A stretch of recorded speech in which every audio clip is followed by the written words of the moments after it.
राम राम साहब। आज की इस चुनावी सभा में पधारे मंचासीन अतिथिगण, सामने विराजमान पिता तुल्य बुजुर्गों, नौजवान भाइयों, मातृशक्ति, प्यारे बच्चों, चंद मिनट बचे हैं अभी चुनाव प्रचार समाप्त होने में।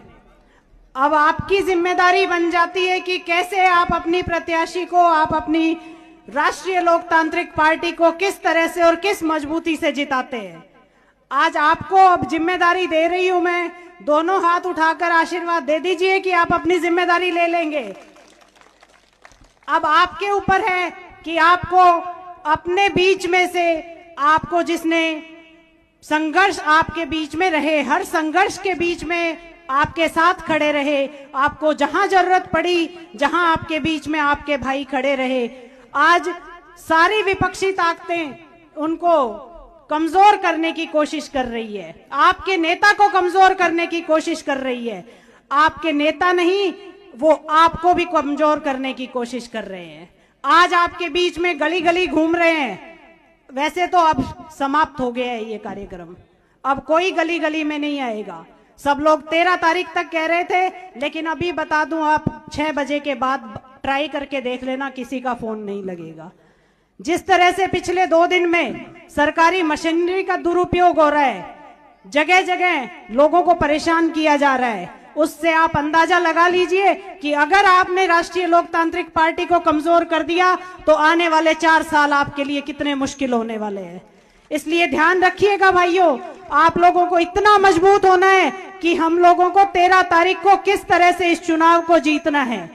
आज अभी से आप लोगों को रात दिन एक करके, क्योंकि 2 रात की बात है, रात में भी घुसपैठिए घुसेंगे, इसलिए आप लोगों को रात और दिन जागकर मेहनत करनी है और सरकार को मुंह तोड़ जवाब देना है कि खींवसर की जनता किसी सरकार की गुलाम नहीं है। आप लोगों को बताना होगा कि हम लोगों ने जो योद्धा तैयार किया है अपने बीच से, उसको कमजोर नहीं होने देंगे और राष्ट्रीय लोकतांत्रिक पार्टी को इस तरह से आशीर्वाद देंगे कि आने वाले 4 साल आप राज करेंगे।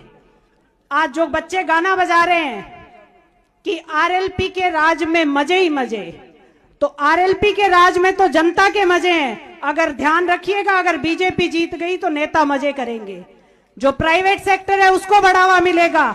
लेकिन आपके जो नेताजी की जो बात रही है हमेशा, जो उनकी सोच रही है, वो ये रही है कि हर गरीब किसान का परिवार आगे कैसे बढ़े, हर व्यक्ति जिसको हक है जीने का, वो जिंदगी कैसे अपनी ऐश और आराम से जिए। सिर्फ वो ये चाहते हैं कि एक नेता का बच्चा भी सरकारी स्कूल में पढ़े, ऐसी सुविधा सरकारी स्कूल में होनी चाहिए।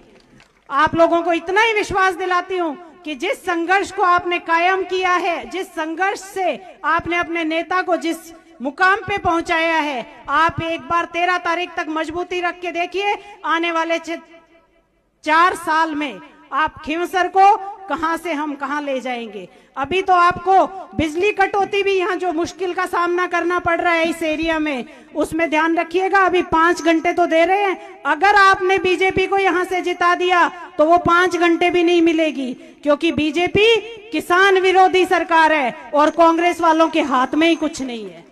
आपके नेता में इतना दम है कि वो आपके लिए लड़ सकते हैं, आपके लिए हर संघर्ष के लिए तैयार है। कांग्रेस वाले भी आपके बीच में नहीं आएंगे। मैं इतना ही निवेदन करूंगी कि 13 तारीख तक मजबूत रहिए, 2 दिन है और एक एक करके आप सब लोग अपने कंधे पे जिम्मेदारी लेके जाइए कि हमारा एक एक वोट बूथ तक कैसे पहुंचे और हम कैसे राष्ट्रीय लोकतांत्रिक पार्टी को भारी मतों से विजयी बनाएंगे।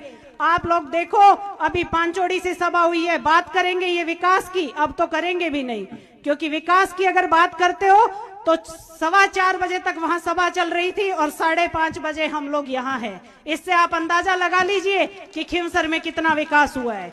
आपको इसी के साथ मैं धन्यवाद दूंगी। आप लोगों ने मान सम्मान दिया, उसका बहुत बहुत धन्यवाद। 13 तारीख को आप सबकी जिम्मेदारी कि आप अपनी पार्टी को, राष्ट्रीय लोकतांत्रिक पार्टी को किस मजबूती से और आगे भेजते हैं और किस मजबूती से जिताते हैं।